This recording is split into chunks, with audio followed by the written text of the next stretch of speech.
Hey guys, it's Corndog Kennedy here, and today I'm going to show you how to install an Intel chip into your motherboard and properly seat the heatsink.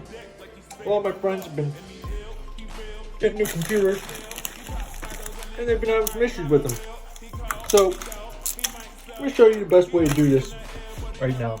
So you want to open the socket right here. Take the chip.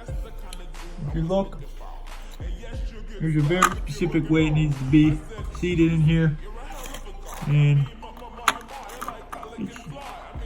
it's just like that. No big deal.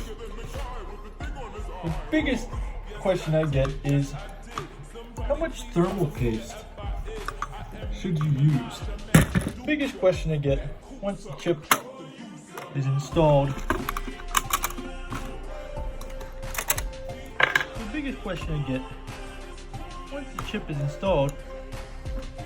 The biggest question I get once the chip is installed.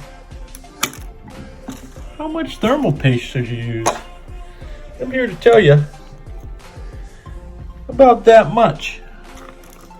You dab it on there and get ready to seat the heatsink right in there. Perfect. And then, you just plug it in and it just works.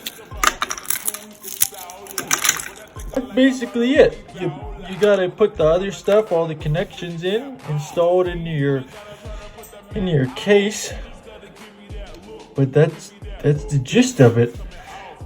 Yeah, again, Corndog Kennedy, over and out. Like, comment, subscribe. I'm going to be doing weekly videos where I show you how to upgrade your PC to the best gaming possible for American Truck Simulator and Flight Simulator. Next week we're going to do some overclocking on this build once I get it in the case. So, peace.